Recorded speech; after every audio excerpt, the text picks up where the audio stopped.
สวัสดีครับยินดีต้อนรับขึ้นสู่ยานสำรวจของ Brush and Bolter ที่ซึ่งความเงียบของห้วงอวกาศนั้นดังกึกก้องกว่าคำโกหกของ Imperium และก่อนที่เราจะดำดิ่งสู่ขุมนรกแห่งการทรยศและการสังเวยชีวิตในสงครามขอขอบคุณอย่างสุดหัวใจแด่ Subscriber Member และผู้สนับสนุนทุกท่านที่รวมกันหล่อเลี้ยงไฟแห่งการเล่าเรื่องในจักรวาลที่ความหวังนั้นคือความผิดพลาดและความภักดีอาจหมายถึงความตายในคืนนี้เราจะร่วมกันเดินทางผ่านเศษซากของยานรบที่ไม่เกรียมผ่านซากศพของ Space Marine ที่ไม่เคยคุกเข่าและผ่านห่วงเวลาอันเจ็บปวดที่ Imperium ต้องยอมรับว่าแม้แต่ผู้พิทักษ์ก็อาจกลายเป็นศัตรูได้และถ้าพวกคุณพร้อมแล้วเรามาเดินทางเข้าสู่เรื่องราวนี้กันเลยครับ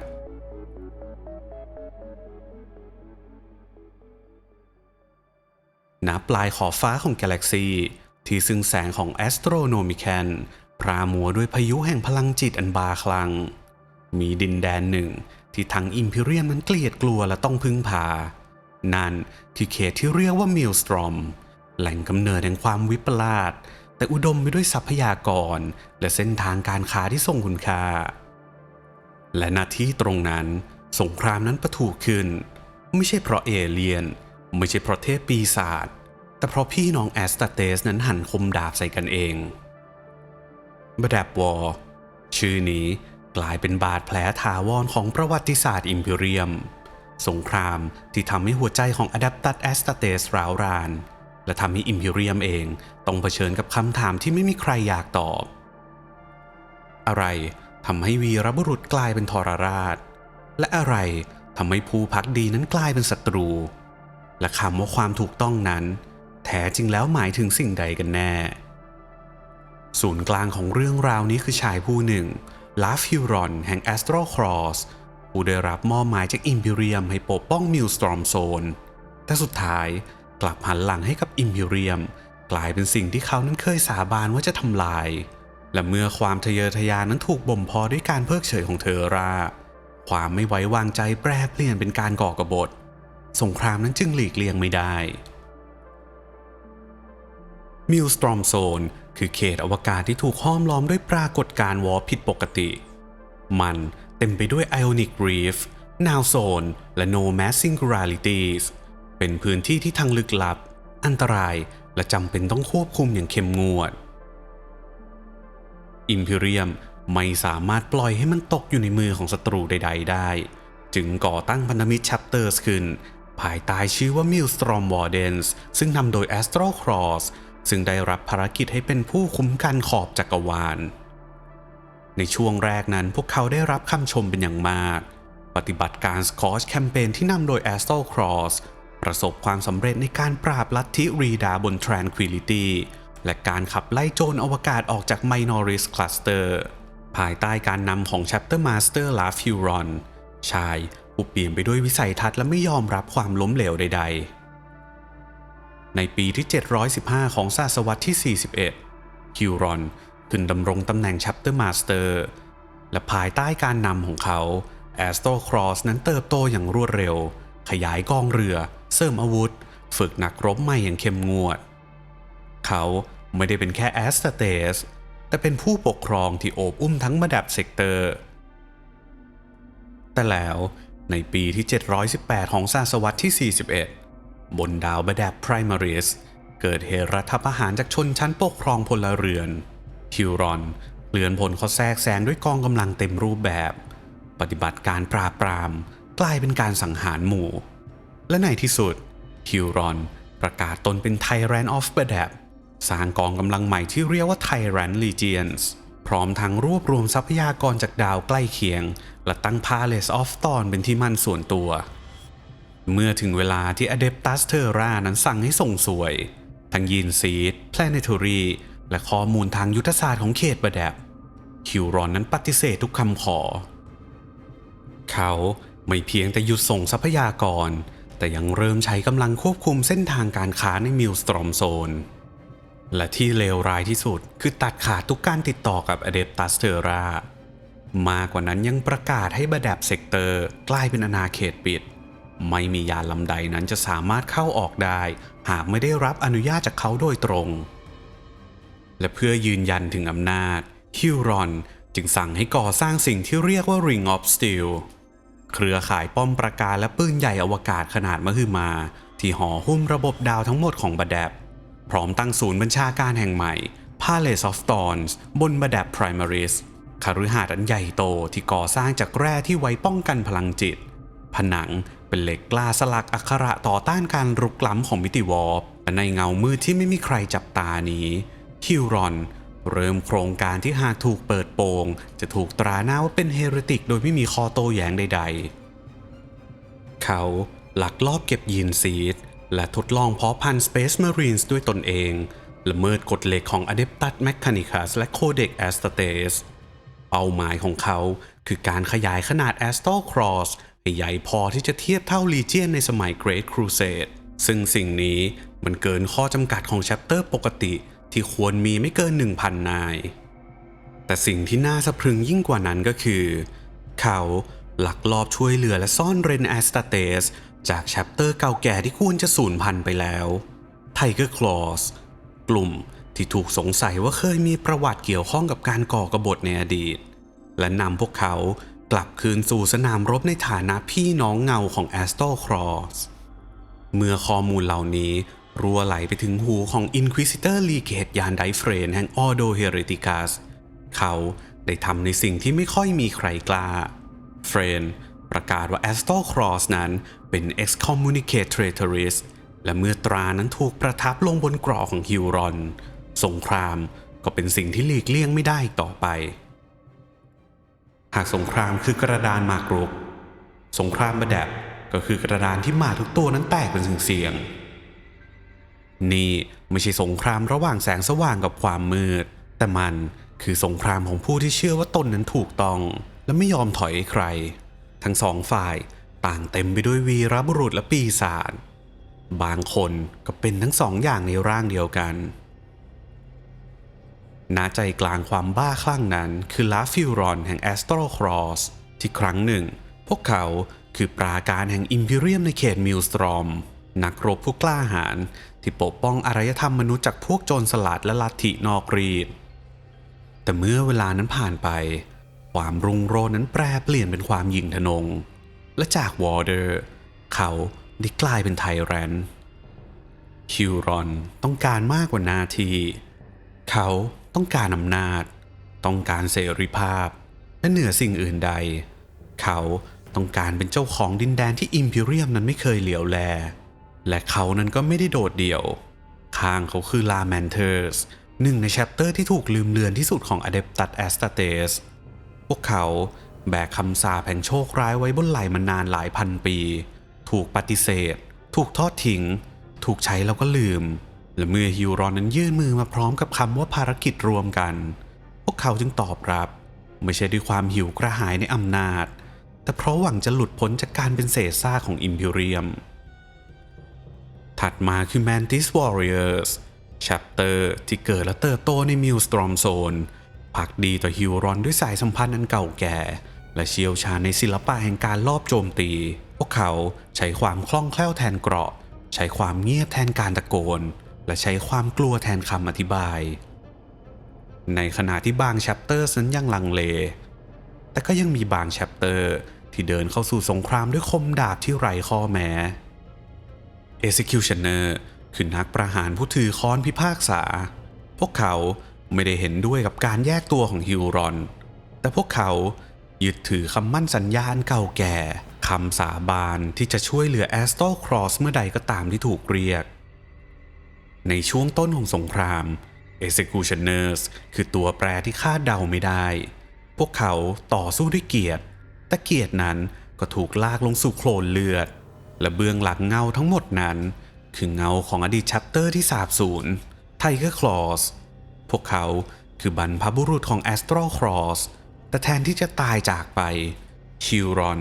กลับแอบฟื้นฟูพวกเขาในความลับโดยยีนซีที่ผิดกฎโดยการเพาะพันธุ์แบบนอกระบบสร้างกองทัพเถื่อนที่ไม่มีใครนั้นยอมรับแต่ทุกคนนั้นหวาดกลัวเมื่อการแยกตัวนั้นกลายเป็นการกบฏและการปฏิเสธกลายเป็นการลบล้างกฎหมายแห่งเทอราอิมพีเรียมจึงส่งคำสั่งลงมา ชำระล้างบาแดบด้วยไฟและเหล็กภายใต้แสงจันทร์สีเทาของจักรวรรดิที่กำลังสั่นคลอนเหล่าแอสตาเตสจากหลากหลายแชปเตอร์ได้รับสารจากเทอราไม่ใช่คำขอแต่มันคือคำสั่งให้เตรียมตัวเข้าสู่สงครามไม่ใช่เพื่อสู้กับเอเลี่ยนหรือหมู่มารแห่งมิติวอร์ปแต่เพื่อบทขยี้พี่น้องของพวกเขาเองเรสกอร์เปียนส์คือผู้ที่มาถึงเป็นกลุ่มแรกพวกเขาไม่ใช่กองทัพที่ร้องขอชัยชนะแต่คือเครื่องจักรแห่งความถูกต้องนำโดยลอร์ดคอมมานเดอร์โอทิสและต่อมาคือคาลับคาลินผู้ไร้รอยยิ้มพวกเขายึดมั่นในหลักการของโคเด็กแอสตาเตสเสมือนคัมภีร์ศักดิ์สิทธิ์สำหรับเรสกอร์เปียนการฝ่าฝืนระเบียบนั้นคือบาปและผู้ละเมิดกฎคือผู้ที่ไม่คู่ควรจะมีลมหายใจแต่จักรวาลของวอร์แฮมเมอร์ 40K ไม่มีที่สำหรับอุดมคติที่ไม่เปื้อนเลือดเรสกอร์เปียนต้องเรียนรู้ว่าศรัทธาอย่างเดียวนั้นไม่พอมิโนทอร์นั้นปรากฏตัวในภายหลังพวกเขาไม่ได้มาเพื่อถกเถียงไม่ได้มาเพื่อเข้าใจแต่มาพร้อมแบทเทิลบัสที่ไร้สัญลักษณ์และปืนใหญ่นับร้อยมิโนทอร์เป็นกองกำลังลับของไฮลอร์ดออฟเทอราที่ไม่มีใครเชื่อว่ามีอยู่จริงพวกเขานั้นไร้บทสนทนาและปล่อยให้การกระทำนั้นเขียนคำนิยามของคำว่าภักดีคำว่าเมตตาไม่เคยถูกจารึกในกรอบของพวกเขามีเพียงการปิดล้อมและการทำลายจนกระทั่งศัตรูนั้นกลายเป็นเพียงผงธุลีพวกเขาไม่ใช่เพียงหมาป่าในสนามรบแต่พวกเขาคือค้อนของอิมพีเรียมด้วยในทางตรงกันข้าม Firehawks คือไฟที่ไร้ทิศทางเมื่อพวกเขาได้รับคำสั่งจากเทอราพวกเขาไม่เพียงตอบรับแต่โหมไฟแห่งสงครามขึ้นด้วยตัวเองเรือรบของพวกเขาร้อนแรงเหมือนอารมณ์ที่ควบคุมไม่ได้แต่ในบางระบบดาวความร้อนนั้นก็ระเบิดจนไม่มีอะไรหลงเหลือ Firehawks ไม่ถามว่าศัตรูนั้นอยู่ตรงไหนพวกเขานั้นถามว่าทำไมมันยังมีลมหายใจอยู่ได้จนถึงตอนนี้ Raptors เคลื่อนไหวในเงาพูดน้อยและกดดันพวกเขานั้นไม่ปรากฏตัวบนจอเรดาร์แต่ทิ้งร่องรอยไว้ที่ซากยานและสัญญาณขอความช่วยเหลือที่ไม่มีใครตอบกองกำลังของพวกเขาคือผู้เชี่ยวชาญในการโจมตีแบบกองโจรใช้เวลาสั้นกว่าเสียงเตือนภัยนั้นจะดังขึ้นมาแล้วทุกอย่างก็จะกลับสู่ความเงียบงันอีกครั้งพวกเขาต่างจาก Firehawks ที่เผาทุกอย่าง Raptors เพียงแค่ทำให้ทุกอย่างนั้นหยุดเคลื่อนไหว Salamanders เป็นหนึ่งในไม่กี่ chapters ที่ยังจำได้ว่า Astartes นั้นเคยเป็นผู้พิทักษ์ไม่ใช่ผู้ทำลายพวกเขานั้นมีไฟในมือแต่ไม่ใช่ไฟแห่งการเผาผลาญแต่คือไฟแห่งความยุติธรรมแต่เมื่อพบกับความบิดเบี้ยวในบาแดบแม้แต่เปลวเพลิงของพวกเขาก็เริ่มสั่นไหว Salamanders นั้นต้องตัดสินใจว่าจะต่อสู้อย่างมีศักดิ์ศรีหรือยอมให้โลกนี้จมลงไปในขี้เถ้าโดยไม่มีใครนั้นยับยั้งได้และในเวลาต่อมาซันออฟเมดูซ่าก็ได้เข้าร่วมสงครามนี้ไม่ใช่เพราะเห็นด้วยกับทุกอย่างแต่เพราะตรรกะนั้นบอกระบบเสียหายและต้องถูกดีบักพวกเขาไม่ถามเจตนาไม่สนมิตรภาพและไม่แคร์อดีต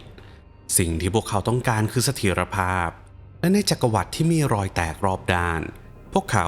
คือสว่านที่จะแทรกเข้าไปอุดรอยร้าวด้วยโลหะและแรงบีบแต่ในความแข็งแกร่งนั้นมีบางอย่างที่สูญหายไปความเป็นคนต่อมาคือมารีนแรนที่มาถึงพร้อมหัวใจที่หนักอึ้งเพราะลาแมนเทอร์สที่อยู่ฝั่งตรงข้ามเคยเป็นพันธมิตรในอดีตพวกเขาเคยต่อสู้เคียงบ่าเคียงไหล่กันใต้แสงระเบิดบนโลกต่างดาวแต่ตอนนี้ต้องจ้องมองผ่านกล้องเล็งและเหนี่ยวไกใส่อดีตพี่น้องความลังเลกัดกินพวกเขาทุกครั้งที่กระสุนนั้นพุ่งออกจากปืนพวกเขายังคงอยู่ภายใต้ธงของอิมพีเรียมแต่ใจบางส่วนก็ยังหันหน้าไปทางอดีตที่ไม่อาจหวนคืน Howling Griffon ไม่มีเวลาสำหรับความลังเลเช่นนั้นพวกเขามาด้วยใจกล้าและคำสัตย์สาบานเข้าแนวรบที่คีมาร่าโดยไม่ลังเลและที่นั่นพวกเขาสูญเสียมากกว่าครึ่งแชปเตอร์เสียงคำรามของพวกเขากลายเป็นเสียงกระซิบแต่แม้ในความพ่ายแพ้ Howling Griffon นั้นก็ไม่เคยยอมรับว่าตนทำผิดเพราะสำหรับพวกเขาความกล้าหาญคือชัยชนะในตัวของมันเอง ส่วนโนวามารีนส์นั้นเข้าร่วมในระยะสั้นพวกเขานั้นหัวโบราณแทบจะเป็นนักบวชมากกว่าทหารการเคลื่อนไหวนั้นเต็มไปด้วยศักดิ์ศรีและสืบทอดแบบแผนของอัลตร้ามาแต่เมื่อภัยอื่นนั้นเริ่มคุกคามชายแดนไกลพวกเขาต้องถอนกำลังกลับไปปกป้องภาคส่วนอื่นที่ยังร้อนระอุไม่แพ้กันบางคนนั้นมองว่าพวกเขานั้นละทิ้งสนามรบแต่โนวามารีนส์ไม่ได้จากไปด้วยความกลัวพวกเขานั้นจากไปเพราะมีบางสิ่งที่สำคัญยิ่งกว่าและสุดท้าย Star Phantoms นั้นก็มาถึงไม่ใช่ในฐานะนักเจรจาแต่ในฐานะจุดจบของเรื่องราวพวกเขานั้นไม่พูดไม่มีการประกาศเจตนาเพียงปรากฏขึ้นพร้อมดรอปพอตที่โปรยลงมาเหมือนโลงศพจากฟ้าเมื่อพวกเขาก้าวสู่พื้นผิวดาวนั่นคือสัญญาณว่าอิมพีเรียมนั้นหมดความอดทนแล้ว Star Phantoms นั้นไม่ใช่นักรบธรรมดาพวกเขาคือมือสังหารที่มีตราอิมพีเรียมติดไว้บนหมวกคือแชปเตอร์ที่มีหน้าที่ปิดฉากสุดท้ายของทุกมหากาพย์ที่ไร้ทางเจรจาและบะแดบกำลังเดินทางไปถึงตอนนั้นเหล่าแชปเตอร์ที่เข้าร่วมฝั่งผู้ภักดีต่างมีเจตนาศรัทธาและรอยแผลที่ไม่เหมือนกันแต่ทั้งหมดถูกโยนเข้าสู่เตาไฟแห่งบะแดบเพื่อทำสิ่งเดียวกันปราบปรามการทรยศไม่ว่าจะต้องสูญเสียอะไรไปก็ตามและเมื่อทุกฝ่ายนั้นเริ่มเคลื่อนที่เมื่อดวงดาวนั้นเริ่มสั่นไหวศึกแรกก็ใกล้จะระเบิดขึ้นเต็มทีสงครามมิได้เริ่มต้นด้วยเสียงตะโกนแห่งความกล้าหาญแต่มันมักเริ่มด้วยเสียงกระซิบของการปฏิเสธดาวเคราะห์แห่งอิมพีเรียมนั้นไม่เคยอยู่ในความเงียบงันในแต่ละชั่วโมงมีเสียงปืนดังขึ้นบนดาวเคราะห์นับพันดวงมีความตายเกิดขึ้นในนามของเอ็มเพอเรอร์มากกว่าคำอธิษฐานที่ถูกเปล่งออกมาในวันเดียวแต่สิ่งที่เกิดขึ้นในบะแดบนั้นไม่ใช่เสียงปืนมันคือความเงียบที่ผิดปกติและในอิมพีเรียม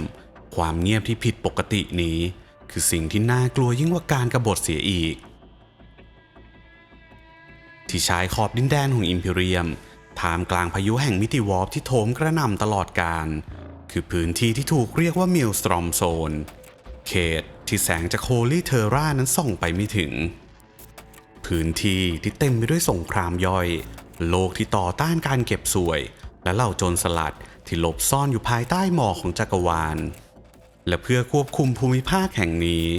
เทอร่าได้แต่งตั้งบุคคลหนึ่งให้เป็นผู้ถืออำนาจเต็ม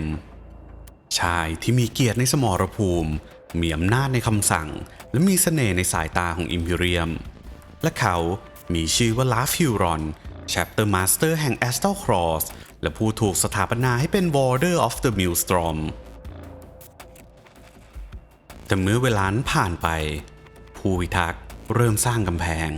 ผู้รักษาความสงบเริ่มสร้างกองทัพและผู้ถูกแต่งตั้งเริ่มมองว่าตนนั้นคือเจ้าแห่งดินแดนคิวรอนปกครองบะแดบเซกเตอร์ด้วยมือที่แน่นิ่งแต่มั่นคงเขาสร้างสิ่งที่เรียกว่า Ring of Steel เป็นกำแพงป้องกันในอวกาศที่ไม่มีใครนั้นผ่านเข้าออกไปได้โดยที่ไม่ได้รับอนุญาตเขาควบรวมดาวเคราะห์บริวารทั้งหมดควบคุมเส้นทางการค้าแล้วเริ่มตั้งคำถามว่าเหตุใดอิมพีเรียมจึงมีสิทธิ์สั่งในดินแดนที่เขานั้นเป็นผู้รักษามาโดยตลอด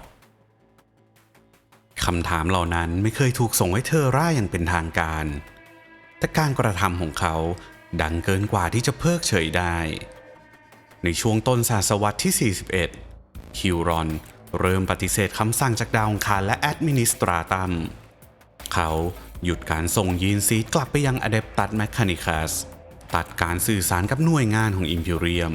แล้วเริ่มเรียกเก็บภาษีจากเรือพาณิชย์ที่เดินทางผ่านเขตของตนเองในนามของค่าคุ้มกันตามแนวชายแดนมันไม่ใช่คำประกาศสงคราม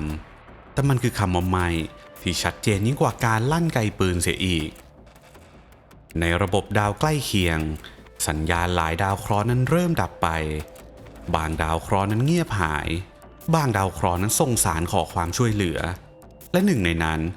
คือดาวเคราะห์ที่มีชื่อว่าซาคริสแทนเป็นศูนย์กลางการผลิตและซ่อมบำรุงเป็นโลกอุตสาหกรรมที่มีความสำคัญกับเส้นทางเสบียงในภาคตะวันตกของเซกเมนทัมอัลติมาดาวเคราะห์ดวงนี้ เคยจงรักภักดีต่ออิมพีเรียมมาโดยตลอดจนกระทั่งมันหยุดโต้ตอบทุกสัญญาณและการสื่อสารครั้งสุดท้ายนั้น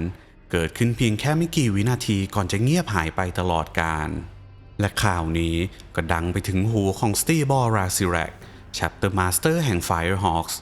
นักรบผู้ไม่ชอบคำว่ารอและไม่เชื่อในการปล่อยให้เรื่องลุกลามก่อนที่จะตัดสินใจเผาทิ้ง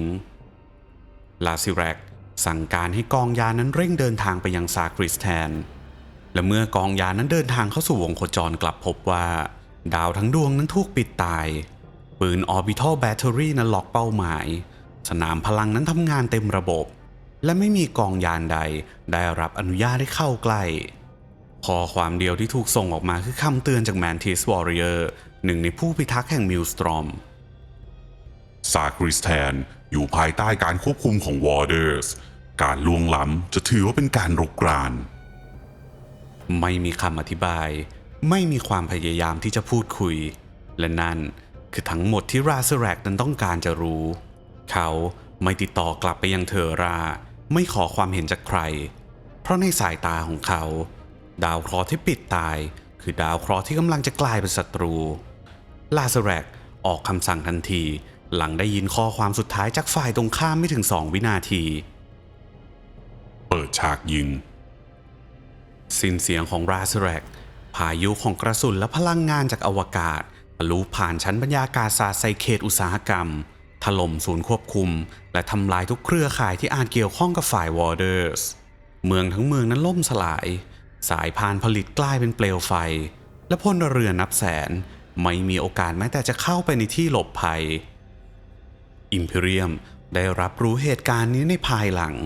แต่ไม่ได้รับรายงานทั้งหมดมีเพียงภาพจากคลื่นสัญญาณที่ดับไปและเศษซากของข้อมูลที่ถูกส่งออกมาก่อนที่เครือข่ายทั้งหมดนั้นจะถูกทำลายที่การประชุมของ High Lords of Terra ไม่มีใคร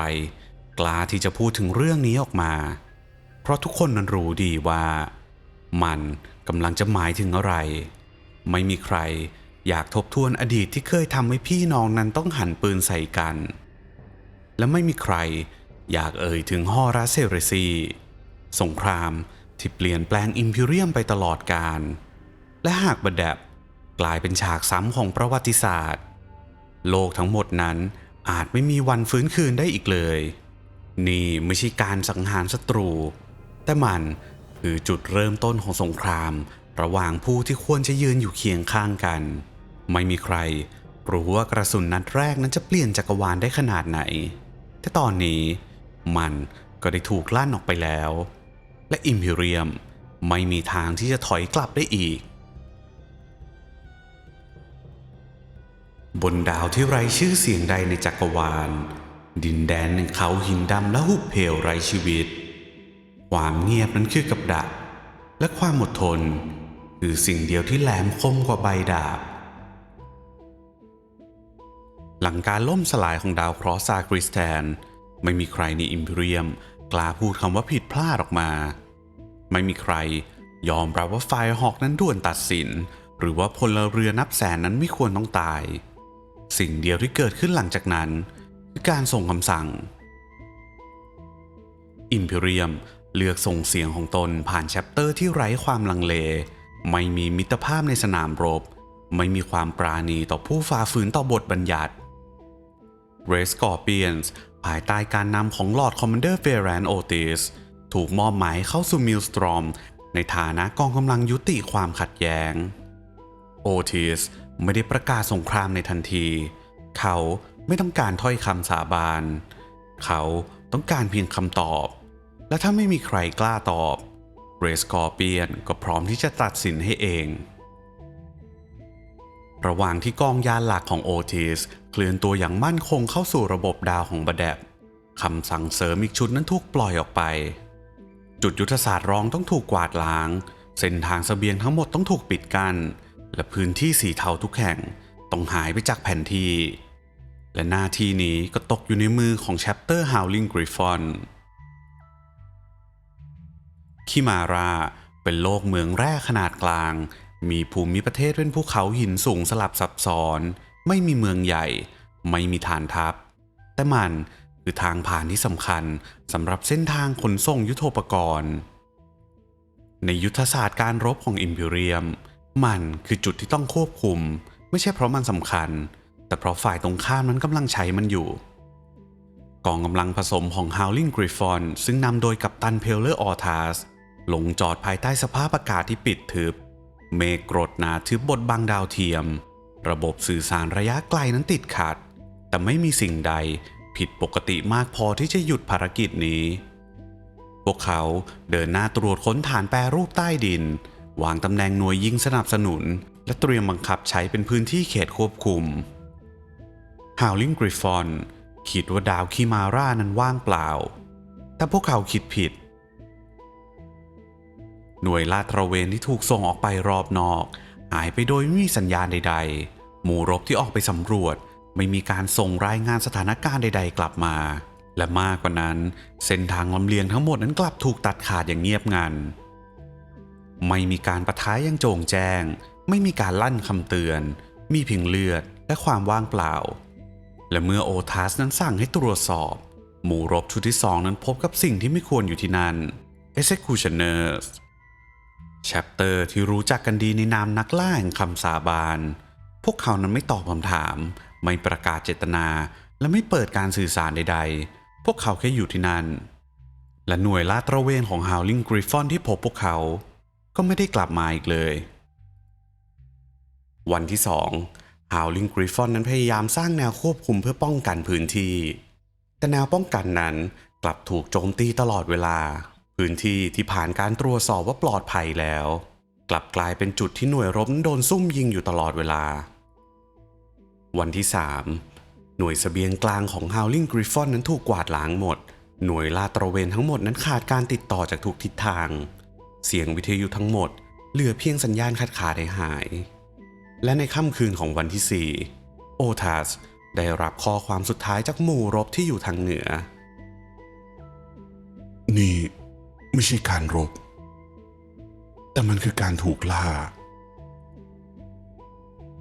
Executioner นั้นไม่ได้โจมตีในแบบกองทัพธรรมดาพวกเขาเคลื่อนไหวเหมือนเงาเงียบมั่นคงและไม่เคยซ้ำวิธีเดิมพวกเขานั้นไม่สื่อสารด้วยคำสั่งแต่ดูเหมือนทุกคนนั้นรู้ว่าต้องทำอะไรเหมือนทุกอย่างนั้นถูกฝึกมาจากพิธีกรรมอันเก่าแก่ที่ไม่มีใครเข้าใจของแชปเตอร์วันที่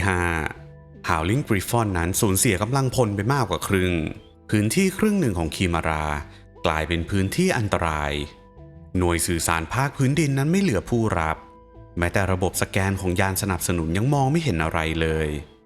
กัปตันโอทัสนั้นสั่งถอนกำลังพร้อมคำสั่งพิเศษเก็บกู้ร่างของผู้เสียชีวิตกลับมาให้ได้มากที่สุดเมื่อ Howling Griffon นั้นเริ่มล่าถอย Executioner นั้นก็ไม่ได้ไล่ตามพวกเขาแค่เฝ้าดูจากที่สูงจากเงาจากที่ไม่มีใครรู้ว่าพวกเขาอยู่คำสรุปจากยุทธการขีมาราไม่ใช่ชัยชนะจากฝ่ายใดแต่มันคือตราประทับตราที่ปิดคำว่าความเข้าใจและเปิดประตูของสิ่งที่เรียกว่าความขัดแย้งที่ไม่มีทางหวนกลับในห่วงเวลาสั้นๆแห่งความพยายามเมื่อคำว่าอธิบายยังพอที่จะออกจากปากได้ทันการเจรจาก็ถูกนัดกระสุนเพียงนัดเดียวลบคำว่าสันติภาพออกจากหน้าประวัติศาสตร์ของบัดแดบสถานีอวกาศกรีฟไม่ได้สร้างขึ้นเพื่อเป็นสนามรบมันเป็นเพียงสถานีอวกาศขนาดเล็กไม่มีปืนใหญ่ไม่มีเกราะป้องกันไม่มีเครื่องหมายของฝ่ายใดแต่วันนี้มันกลายเป็นสถานที่นัดพบเพื่อเจรจาของสงครามที่ยังไม่ทันได้เริ่มต้นลอร์ดคอมมานเดอร์เวอร์แรนโอติสแห่งเรสกอร์เปียนเดินทางมายังกรีฟโดยความตั้งใจที่ไม่อาจตีความได้ว่าเย็นชาหรือหวังดีเขาไม่เอ่ยคำว่าปรองดองแต่ก็ไม่ได้ใช้ถ้อยคำที่ข่มขู่เพราะในหัวใจของเขาภารกิจครั้งนี้คือบททดสอบสุดท้ายก่อนที่เลือดนั้นจะกลายเป็นเครื่องมือสื่อสารแทนคำพูดซาแทกแห่งแมนทิสวอริเออร์นั้นนั่งอยู่ฝั่งตรงข้ามเขานั้นไม่สบตาแต่ก็ไม่หันหน้าหนีเหมือนชายที่มีคำถามอยู่ในใจแต่ก็รู้ดีว่าคำตอบนั้นไม่มีวันได้รับการยอมรับอีกฝากฝั่งหนึ่งของโต๊ะคือเงาร่างจากแอสโซครอสไม่มีตราไม่มีชื่อ ไม่มีเสียงใดนั้นเปล่งออกมา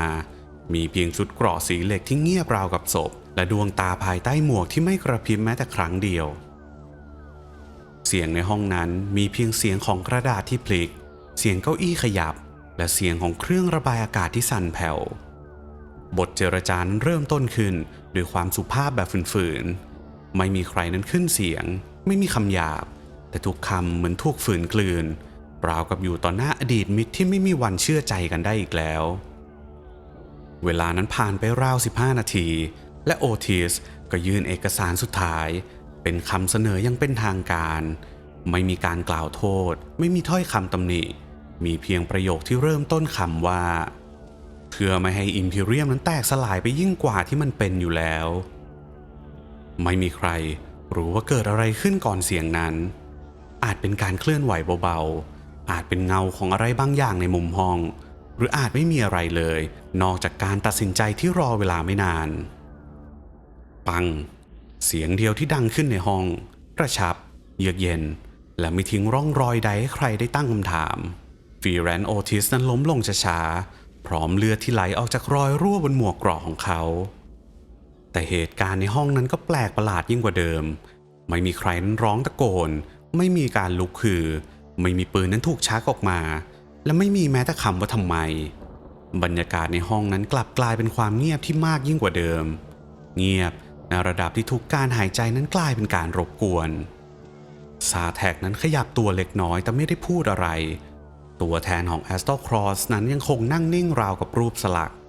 และเหล่าทหารของเรสกอร์เปียนก็ยืนนิ่งราวกับเครื่องจักรที่ยังไม่ถูกสั่งให้เคลื่อนไหวไม่มีคำตอบว่าใครนั้นลั่นไกไม่มีการกล่าวหาเกิดขึ้นและแน่นอนไม่มีใครออกมารับผิดชอบเรสกอร์เปียนส์นั้นเดินออกจากห้องอย่างช้าๆแต่มั่นคงร่างของลอร์ดคอมมานเดอร์โอทิสนั้นถูกหามขึ้นยานไม่มีเสียงร่ำไห้ไม่มีสัญญาณเตือนไม่มีไฟสีแดงวาบมีเพียงแต่ประตูที่ปิดลงและความเงียบที่ยังไม่ยอมจาง5 วันถัดมาผู้ที่เคยอยู่ข้างโอทิสในทุกการตัดสินใจชายผู้พูดน้อยจนคนลืมว่าเขานั้นยืนอยู่ตรงนั้นมาตลอดคาแรบคาร์ลินก้าวขึ้นรับตำแหน่งมาจิสเตอร์มิลิทัมแห่งปฏิบัติการบแดบเขาไม่เอ่ยถ้อยคำปราศัยไม่ประกาศแนวทางใหม่และไม่แสดงความรู้สึกใดๆเขาทำเพียงแค่ลงนามในคำสั่งลับฉบับหนึ่งที่จะถูกส่งกลับไปยังเทอร่าในนามของเรสกอร์เปียนส์เนื้อหาในจดหมายนั้นมีเพียงไม่กี่บรรทัดแต่ทุกบรรทัดคือเส้นแบ่งระหว่างสันติที่ไร้ความหมายกับสงครามที่ไม่มีใครหนีพ้นไม่มีความชัดเจนไม่มีคำอธิบายไม่มีมือที่ยื่นออกมารับผิดแต่พวกเรารู้ว่าเลือดที่ไหลไม่ได้ไหลเพื่อคำว่าเจรจาอีกต่อไปและจากวินาทีนั้นเรสกอร์เปียนส์ก็เริ่มลั่นไกเมื่อความสงสัยนั้นกลายเป็นดาบและดาบนั้นก็ถูกยกโดยคนที่ไม่ถามคำถามอีกต่อไปสงครามก็ไม่ใช่การเจรจาผ่านกระสุนปืนแต่มันคือการตัดสินที่ไร้ตุลาการหลังเหตุการณ์ที่สถานีอวกาศกรีฟคาแรบคาร์ลินนั้นไม่ได้ส่งสารใดไม่ได้เรียกการประชุมไม่ได้เปิดช่องให้ใครได้อธิบายเขาเพียงยกระดับภารกิจจากการฟื้นฟูเสถียรภาพในเขตภัยพิบัติเป็นสงครามเพื่อชำระความผิดและในสงครามประเภทนี้อิมพีเรียมมักเรียกใช้สิ่งที่พวกเขานั้นใช้อยู่เสมอสิ่งที่ไม่ยอมเจรจาสิ่งที่ไม่มีมิตรสิ่งที่รู้จักแค่คำสั่งมิโนทอร์แชปเตอร์มิโนทอร์แชปเตอร์เป็นแชปเตอร์ที่ไม่เคยมีชื่อในกองบันทึกก่อนศตวรรษที่38แต่พวกเขามักปรากฏขึ้นในทุกจุดที่อิมพีเรียมมันต้องการผลลัพธ์โดยไม่สนวิธีพวกเขาไม่ปรากฏในรายนามของผู้พิทักษ์ไม่มีข้อมูลเชิงสายโลหิตไม่มีประวัติการก่อตั้งที่ตรวจสอบได้สิ่งเดียวที่ปรากฏเสมอคือความเสียหายหลังจากที่พวกเขานั้นจากไปคำสั่งของไฮลอร์ดออฟเทอร่านั้นมีเพียงไม่กี่บรรทัดลดความสามารถในการสื่อสารของฝ่ายแบ่งแยกดินแดนตัดเส้นทางการส่งเสบียงทุกแนว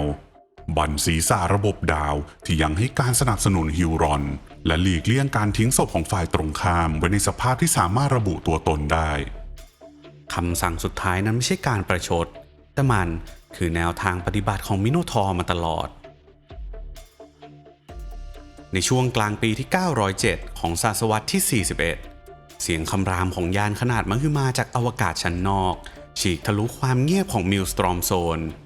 แชปเตอร์ที่ไม่มีใครคาดคิดว่าจะมาถึงมิโนทอร์สปรากฏตัวพร้อมกองยานเต็มกำลังและสิ่งแรกที่พวกเขาทำไม่ใช่การเจรจาไม่ใช่จัดแนวรบแต่คือการล้างบางดาวเคราะห์เมืองไคโรกลายเป็นสนามทดลองแห่งความป่าเถื่อนของสงครามรุ่นใหม่ทหารกองกำลังฝ่ายกบฏกว่า 46,000 นายที่ป้องกันดาวเคราะห์ดวงนั้นถูกกวาดล้างจนไม่เหลือแม้แต่เสียงกรีดร้องมิโนทอร์นั้นไม่ได้ยึดไคโรพวกเขาทำลายมันจนกลายเป็นสุญญากาศแห่งอารยธรรมและจากนั้นไม่นานพวกเขาก็หันไปยังดาวเคราะห์ลาซาศูนย์ขนส่งยุทธภัณฑ์ของฝ่ายกบฏการโจมตีนั้นเป็นแบบเดียวกับไคโรบุกลงไปด้วยแลนด์ไรเดอร์จรวดทำลายล้างและทันเดอร์ฮอคยิงถล่มจากฟากฟ้าการโจมตีทั้งหมดเกิดขึ้นโดยไม่แยกแยะว่าใครเป็นทหารหรือพลเรือนไม่มีความเมตตามีเพียงภารกิจเดียวทำให้ศัตรูไม่มีอนาคตให้หวังในช่วงปลายปีที่ 908 ของศตวรรษที่ 41 กลยุทธ์ของฝ่ายลอยลิสต์นั้นเข้าสู่รูปแบบใหม่เป้าหมายกำจัดพันธมิตรของฮิวรอนทีละแชปเตอร์และผู้ถูกเลือกในครั้งนี้คือลาแมนเทอร์สแชปเตอร์ที่เป็นสายเลือดของแซงกุิเนียสที่เต็มไปด้วยความโศกและความกล้าหาญโดยความช่วยเหลือของเครือข่ายสอดแนมของ Inquisitor Friend ฝ่ายพักดีพบว่ายานประจำกองบัญชาการที่มีชื่อว่าเมเทอร์ลาคริมารัมของลาแมนเทอร์สกำลังเติมเสบียงเหนือดาวออฟเทราโดยไร้การป้องกันแผนการโจมตีนั้นถูกวางลงอย่างเยือกเย็นอันดับที่ 1 โจมตียานแม่ก่อนทำให้ลาแมนเทอร์สนั้นไม่สามารถหลบหนีได้หลังจากนั้นก็ปล่อยข่าวให้ลาแมนเทอร์สที่กระจายตัวอยู่ใกล้ๆนั้นรีบกลับมาช่วยและสุดท้ายก็เตรียมตัวโจมตีด้วยกำลังเต็มรูปแบบในขณะที่ศัตรูนั้นกำลังช่วยเหลือกันอยู่กับดักนั้นถูกวาง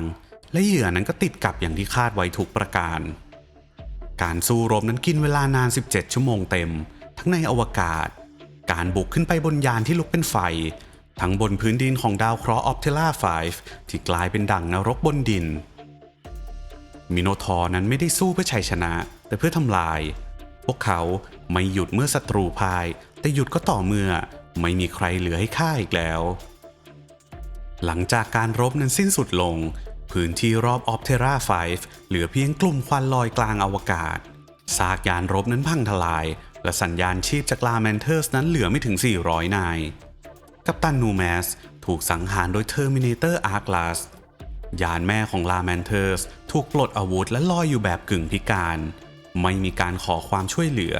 มีเพียงคำตัดสินสุดท้ายของพวกเขาคือการยอมจำนน311 นายถูกควบคุมขึ้นยานนักโทษโอจรอยู่รอบดาวซาการทูอย่างเงียบงันประหนึ่งภาพสะท้อนของแชปเตอร์ที่ครั้งหนึ่งนั้นเคยรุ่งโรจน์เหลือเพียงรอยบาปของสงครามที่ไม่มีใครเรียกร้องการตายของเฟรันโอทิสเปิดทางให้บุรุษผู้หนึ่งก้าวขึ้นมาคาแรบคาวลินแห่งเรสกอร์เปียนส์นักรบผู้สวมเกราะเทอร์มิเนเตอร์ที่เคยยืนหยัดต่อหน้าทิรานิดเคออสและเฮเรติกแต่ในครั้งนี้เขาไม่ได้เป็นเพียงแค่กัปตัน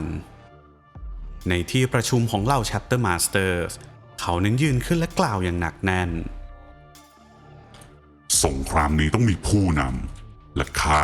คือผู้ที่สืบเจตจำนงแห่งโอทิสเพื่อจบมันคำพูดของเขานั้นไม่เร้าอารมณ์แต่มันก็มีพลังมากพอที่จะทำให้แรปเตอร์สซาลามันเดอร์สไฟร์แองเจิลส์และโนวามารีนส์พร้อมกันลงมติสนับสนุนทั้งหมดแม้ Firehawks นั้นจะโวยวายไม่เห็นด้วยแต่ก็ถูก Inquisitor Friend ตัดบทอย่างเด็ดขาดคาวลินจึงได้รับแต่งตั้งเป็น Magister Militum ผู้บัญชาการสูงสุดแห่งสงครามระดับวอร์และเขาไม่ได้ปล่อยชัยชนะนั้นค้างอยู่ในสภาเขาจัดตั้ง Vengeance Station ฐานบัญชาการขนาดมหึมากลางแนวรบวางแผนการรบใหม่ทั้งหมดกำหนดเป้าหมายกำลัง และลำดับการรุกเริ่มการชำระล้างอย่างเป็นระบบต่อโลกที่อยู่ภายใต้การดูแลของฮิวรอนเมื่อลาแมนเทอร์สนั้นพ่ายกบฏก็ขาดเกราะป้องกันฝั่งใต้เมื่อคาวลินนั้นขึ้นเป็นผู้นำฝ่ายพักดีก็มีทิศทางใหม่ที่เฉียบขาดเมื่อมิโนทอร์นั้นสามารถครอบครองเพลสตาร์การต่อต้านของฝ่ายแบ่งแยกนั้นก็เริ่มสั่นคลอนและในเวลานี้สงครามนั้นเปลี่ยนแล้วจากเกมของนักปกครองกลายเป็นคำพิพากษาของผู้ที่ถือดาบและจากจุดนี้ไปแบดแบวอร์ไม่ใช่สงครามของแนวรบแต่คือสงครามของเจตจำนงว่าใครจะมีสิทธิ์อยู่รอดใต้แสงของอิมพีเรียม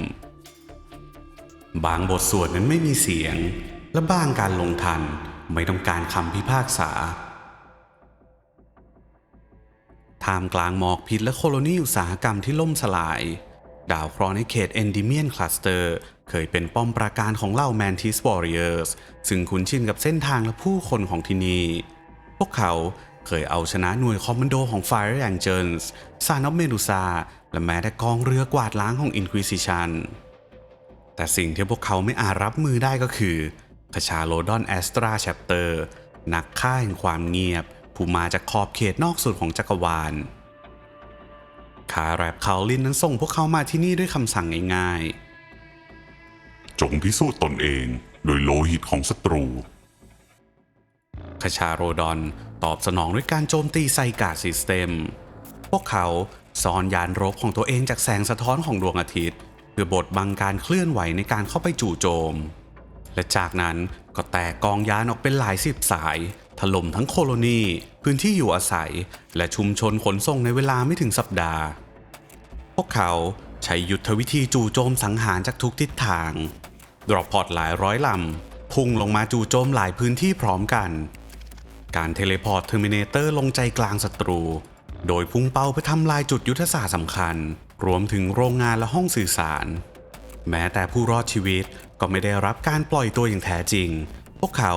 ถูกทิ้งไว้ให้ทรมานเพื่อดึงดูดให้เหล่าแมนทิสวอริเออร์นั้นออกมาจากที่ซ่อนเมื่อการล่าเริ่มลุกลามไปถึง Tranquility ที่1และ2แมนทิสวอริเออร์นั้นก็ไม่มีที่ให้หนีต่อไปณจุดนี้ผู้บัญชาการของพวกเขาอัสเรสไลบราเรียนแห่งเท่าทุลีและนักพยากรณ์แห่งโศกนาฏกรรมได้กลายเป็นหัวใจแห่งการต่อต้านเขาใช้ความสามารถจากพลังจิตและนิมิตวางแผนลอบโจมตีเป็นระลอกวางกับดักด้วยเส้นทางธรรมชาติและล่อศัตรูเข้าสู่ดินแดนที่พวกเขานั้นควบคุมอยู่แต่การโจมตีของคชาโรดอนนั้นแตกต่างออกไปพวกเขาไม่ต่อสู้เพื่อยึดแต่สู้เพื่อปล่อยทุกสิ่งนั้นพังทลายพวกเขาปล่อยพิษจากโรงงานเผาฐานฝึกของแชปเตอร์และจับเยาวชนของ Tranquility มาฝึกเป็นเนฟไฟของตนคชาโรดอนจับเด็กชายสายเลือดของแมนทิสมาต่อสู้กันเองจนเหลือรอดเพียงไม่กี่คนและหลังจากนั้นก็จะพาเข้าร่วมฝูงแห่งเรดเวกฟูโซกฐานที่มั่นสุดท้ายของแมนทิสวอริเออร์นั้นลุกเป็นไฟชื่อของเซอร์เจนซาราเคนบราเธอร์ซิโนบัสดามัสแคนและอซิราถูกจารึกลงในโลงที่ว่างเปล่ามีเพียงเคดาผู้เดียวที่รอดออกมาพร้อมคำพูดสั้นๆเราสู้จนไม่มีเสียงใดหลงเหลือและเมื่อความเงียบงันนั้นมาแทนที่มันก็กลายเป็นอาวุธสุดท้ายของเราและในท้ายที่สุดแมนทิสวอริเออร์ก็เหลือไม่ถึง300นายอาซาเรสนั้นหายสาบสูญร่างของเขานั้นไม่เคยถูกพบและชัตเตอร์ทั้งหมดนั้นถูกสั่งให้เข้าสู่สงครามชดใช้บาป100ปีโดยไร้เกียรติและบ้านเกิดปีที่911ของศตวรรษที่41 Pile of Glory เรือธงแห่งสลามันเดอร์สนั้นถูกจู่โจมที่คาลาโดยกองกำลังผสมของ Executioners และ Astal Cross แต่ทันทีที่การยอมจำนนนั้นเกิดขึ้นและกัปตันเมอร์ซานยอมส่งดาบให้เทาซาเคนบางสิ่งที่ผิดแปลกนั้นก็เกิดขึ้นอาร์คเซนจูเรียนคอมโมดัสแห่ง Astal Cross แอบลอบเข้าไปในห้องเก็บยินซีดและสังหารหมู่อโพเทแครีของสลามันเดอร์สด้วยตนเองและคำสั่งที่คอมโมดัสนั้นได้รับมาก็คือปลิดชีพทุกคนและขโมยยินซีดทั้งเป็นเมื่อเทาซาเคนแห่ง Executioner ได้รับข่าวเขาก็เงียบไปชั่วขณะจากนั้น ก็ประกาศต่อหน้ากองทัพ Executioner คำสาบานของเรานั้นถูกหักหลัง แล้วเราจะชำระล้างบาปนี้ด้วยเลือดเท่านั้น และในเวลา1 ชั่วโมงนับจากนี้เหตุการณ์ Red Hour ก็ถือกำเนิด Executioner สังหารอดีตพันธมิตรทั้งหมดฆ่า Astral Cross เซิร์ฟและเซอร์วิเตอร์ทุกคนที่อยู่บนไฮคาเนียและ Pile of Glory ยานรบไฮคาเนียกลายเป็นสุสานของร่างที่ไร้หัวและเมื่อทุกอย่างนั้นจบลงเคนเดินออกมาพร้อมเกราะที่ไม่เกรียมปุกเข่าต่อหน้าเมอร์ซานและหย่อนหัวของคอมโมดัสไว้เบื้องหน้าภายใต้บรรยากาศที่เงียบสนิทสถานการณ์ของสงครามประแดบในตอนนี้แมนติสวอริเออร์นั้นพ่ายแพ้บาดเจ็บและสูญสิ้นเกียรติ Executioner นั้นกลายเป็นโรกแชปเตอร์ไล่ล่าฝ่ายกบฏอย่างอิสระและ Fire Angels ของฝ่ายพักดีก็ขอถอนตัวจากสงครามทันทีหลังเห็นการฆ่าล้างเผ่าพันธุ์โดยคชาโรดอนส์ Astral Cross ในขณะนี้กำลังอยู่ลำพังและฮิวรอนเริ่มหมดพันธมิตรที่ไว้ใจได้เมื่อจักรวาลไม่อาจทนได้ต่อการเงียบเฉยการลงทันนั้นจะมาจากเบื้องบนโดยไม่ต้องส่งเสียงเตือนใดๆปลายปีที่912ของศตวรรษที่41หลังการล่มสลายของพันธมิตรเก่าทีละกลุ่มลาแมนเทอร์นั้นยอมจำนนแมนทิสวอริเออร์นั้นถูกบทขยี้ส่วน Executioner ก็ทรยศหักหลังกลางสมรภูมิสงครามมาแดบไม่ได้เหลือพันธมิตรอีกต่อไปและตอนนี้ก็หลงเหลือเพียง Astral Cross และกองทหารมนุษย์แห่ง Tyrant Legion ที่ยืนเดียวดายในขอบจักรวาลอันหนาวเหน็บลอร์ดคอมมานเดอร์คาแลบคาวรินแห่ง Red Scorpion ยืนอยู่หน้าแผนที่แสงโฮโลกราฟิกที่ฉายประดับเซกเตอร์ไว้เสียงของเขานั้นเรียบเย็นแต่แน่วแน่สงครามนี้จบไม่ได้ด้วยคำสัญญามันต้องจบด้วยเท่าฐานและเขาก็ออกคำสั่งรวมพลขั้นสุดท้ายกองกำลังของ Imperium ในปีสุดท้ายของบัดแดบวอร์คือการรวมตัวของ Space Marine Chapters ที่ไม่เพียงแค่แข็งแกร่งแต่ไม่มีความเมตตาหลงเหลืออยู่แล้ว Star Phantoms ทำหน้าที่บุกตรงเข้าสู่ Hive City คชาโรดอนเชี่ยวชาญการสังหารในเงามืด Exorcist แอสตาเตสที่ถูกฝึกให้สู้กับปีศาจด้วยปราศจากความปราณีซันออฟเมดูซาผู้ถือหลักแห่งการเผาเพื่อชำระและเรสกอร์เปียนนำโดยเขาลินเองผู้วางแผนที่จะทำลายทิ้งทั้งเซกเตอร์กองกำลังทั้งหมดนี้มีมากกว่า15คอมพานีของ Space Marines กองเรือรบ20ลำและกองหนุนของ Adeptus Mechanicus รวมถึงไททันจาก Legio Crucius และ Ordina Tasmas Pattern ยานแม่เมเมนโตโมริซอสฟอร์ดอนไนคอและวินดิเคโทรัมมุ่งตรงสู่บัดแดบด้วยเจตจำนงเดียวทำลายศูนย์กลางแห่งการทรยศยุติอำนาจของฮิวรอนอย่างถาวรและปิดตำนานแห่งสงครามบัดแดบด้วยเปลวเพลิงบัดแดบไพรมาริสนั้นไม่ใช่ดาวเคราะห์ปกติมันถูกสร้างขึ้นอย่างเป็นระบบภายใต้การปกครองของ Astral Cross Hive Cities แห่งบัดแดบถูกเสริมกำลังด้วยบังเกอร์พิเศษป้อมปืน Orbital Defense Platform โครงข่ายป้องกันพลังงาน Lightning Shield และเรดาร์อย่างความเคลื่อนไหวที่ต่อกับเครื่องอ่าน Warp Signature โดยตรงจุดศูนย์กลางของทุกสิ่งคือ Palace of Thorn ป้อมปราการบนหน้าผาตะวันออกเฉียงเหนือของซีกโลกตะวันตกคุ้มกันด้วยป้อมปืนลำแสงจำนวนมหาศาลและปราการใต้ดินลึกอีกหลายสิบชั้นแต่นี่ไม่ใช่ Fortress of Monastery สำหรับรับมือกับกองทัพของทาง Imperium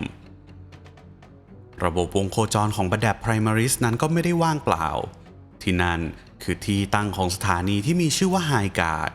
เครือข่ายปืนใหญ่พลาสมาแบตเตอรี่ขนาดเรือรบและแหล่งควบคุมระบบป้องกันดาวเคราะห์ซึ่งมันนำไปสู่ภารกิจแรกของฝ่ายพักดีนั่นคือการทำลาย High Guard ให้ได้ก่อนทุกสิ่ง Star Phantom นั้นได้รับหน้าที่จู่โจมพร้อมด้วยกองยานสนับสนุนจาก Imperial Navy และการยิงสนับสนุนจากปืนใหญ่ของ Mechanicus โดยมียาน Memento Mori ทำหน้าที่เป็นยานบัญชาการและแผนคือการบุกอย่างกระทันหันก่อนที่ระบบอัตโนมัติทุกอย่างนั้นจะตอบสนอง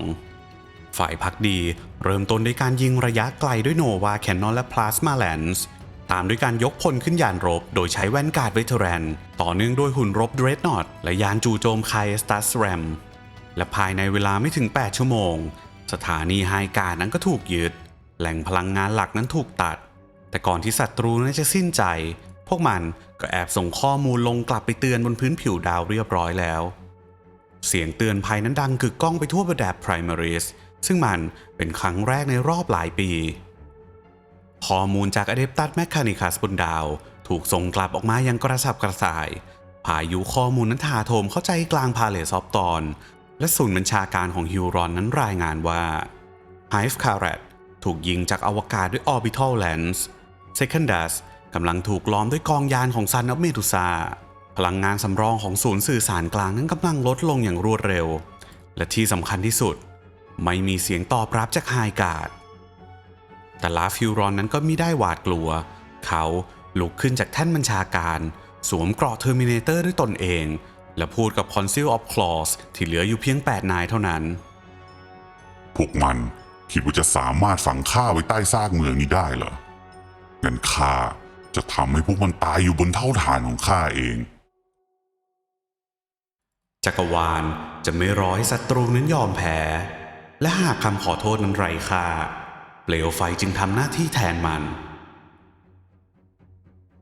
หลังไฮการ์ดนั้นถูกทำลายระบบเตือนภัยของบรรดา Primaris นั้นเข้าสู่โหมดฉุกเฉิน Hive Domina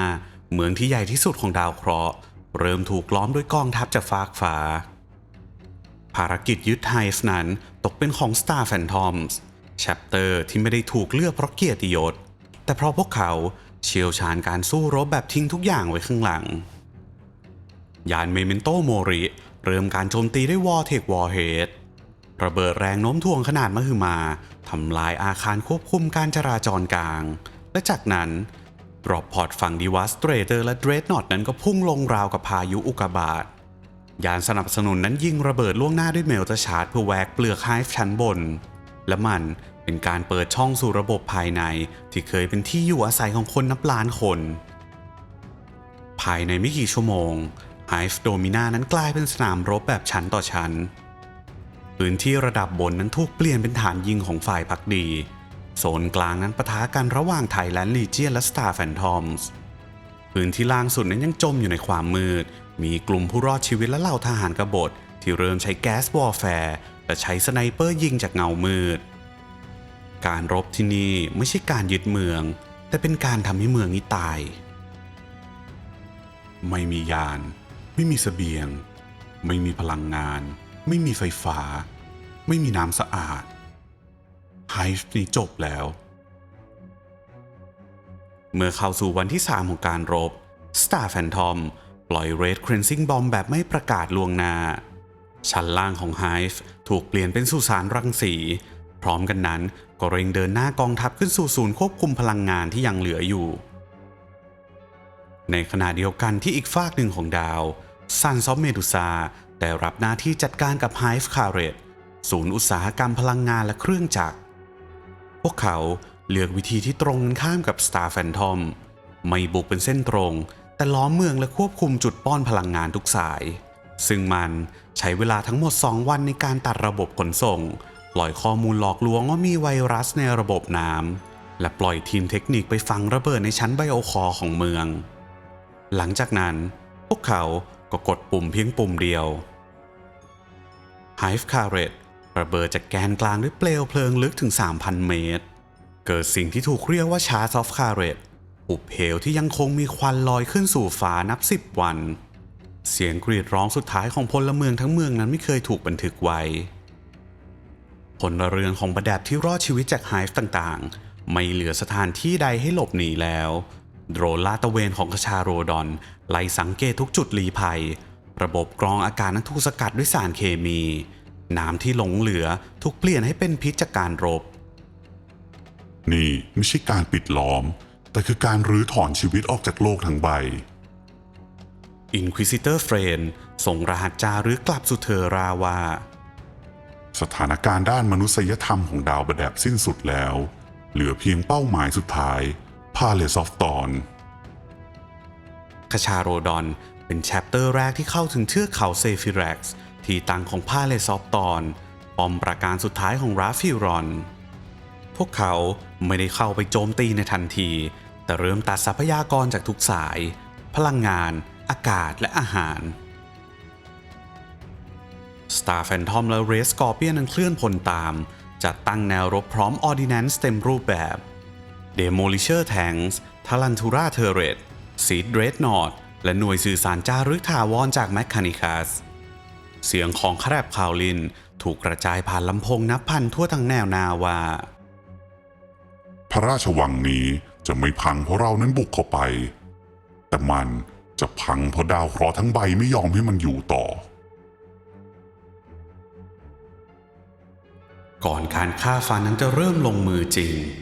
ความเงียบในสนามรบจะกลายเป็นเสียงที่ดังที่สุด หลังการยึด Hive Domina และการทำลาย Hive Carret กองทัพของฝ่ายพักดีหันหัวจู่โจมเข้าสู่จุดหมายสุดท้าย ยอดผาหินแหลมของภูเขาเซฟิแร็กซ์คือที่ตั้งของ Palace of Thorn ที่มันสุดท้ายของ Raphuron และ Astro-Cross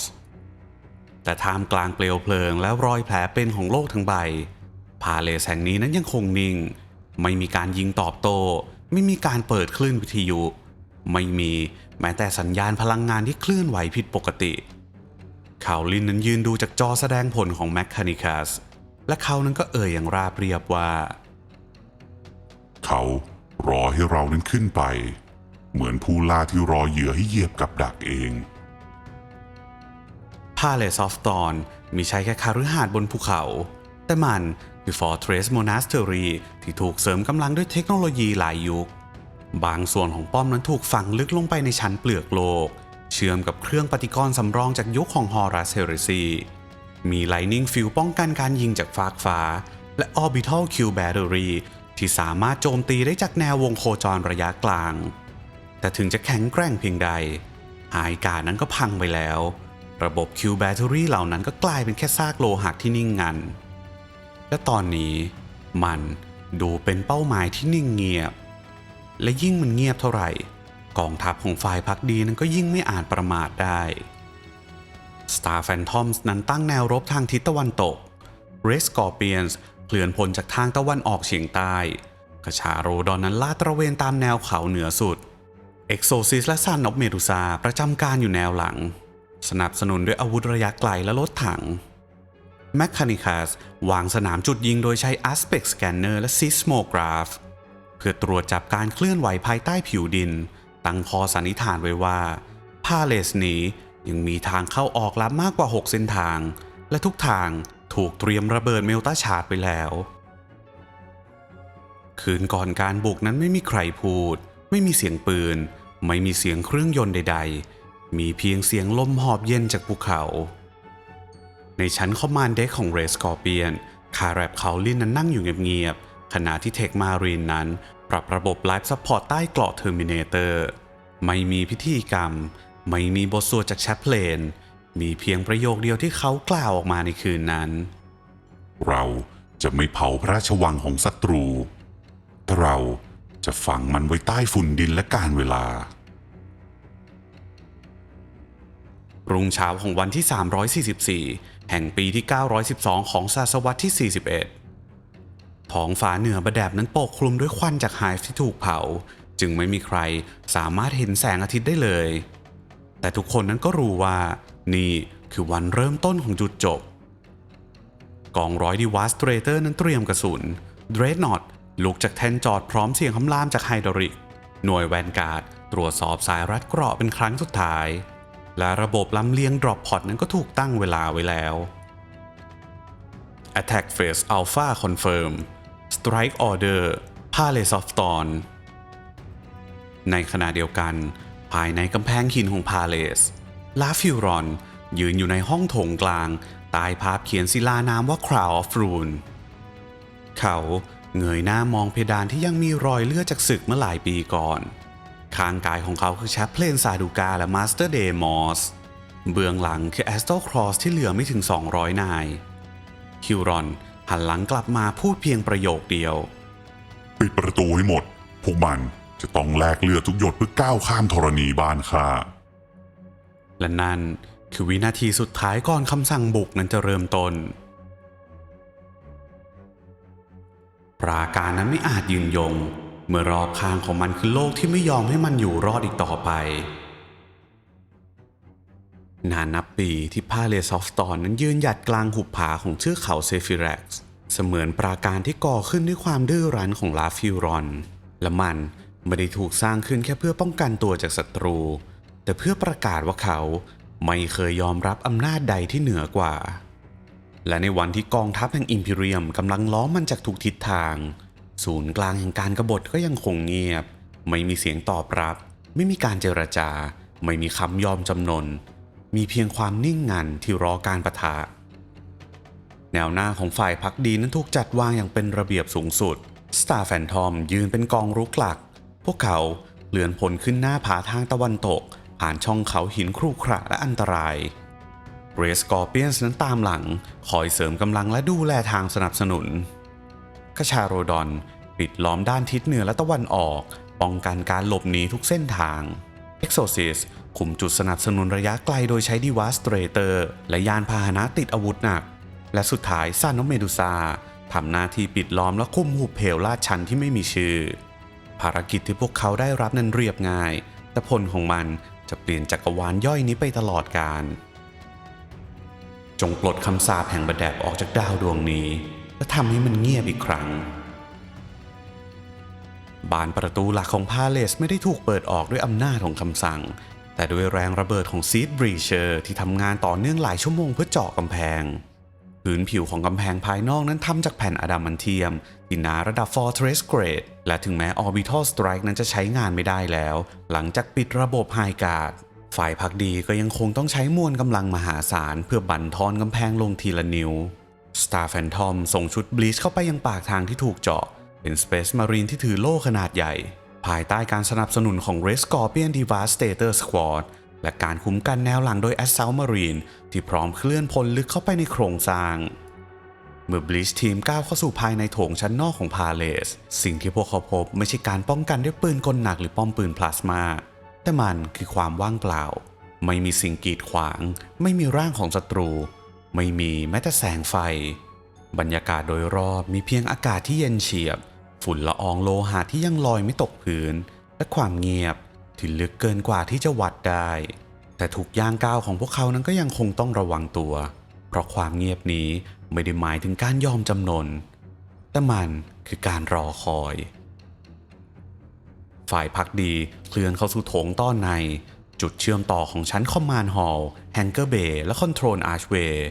พื้นที่นี้ถูกทิ้งไว้เหมือนไม่มีใครดูแลแต่มันก็ดูเหมือนจะเป็นกับดักภายในโครงสร้างประกอบด้วยระดับชั้นที่สลับซับซ้อนเต็มไปด้วยช่องแคบทางเดินที่บีบรัดและบันไดวนทั้งหมดนี้ถูกออกแบบมาเพื่อให้กองกำลังจำนวนน้อยสามารถสู้กับจำนวนมากได้ Star Phantom เสียเวลาหลายชั่วโมงเพื่อลาดตระเวนและตรวจสอบโครงสร้างทั้งหมดแต่พวกเขาก็กลับไม่พบศัตรูเลยจนพวกเขานั้นเริ่มสงสัยว่า Assault Cross อาจจะหลบอยู่ในจุดที่ลึกกว่านี้และนั่นคือสัญญาณที่บอกว่าศัตรูกำลังเลือกสนามรบด้วยตัวเองบางครั้งผู้ที่พร้อมตายคือศัตรูที่อันตรายมากที่สุดในที่สุดความเงียบทั้งหมดนั้นก็สิ้นสุดลง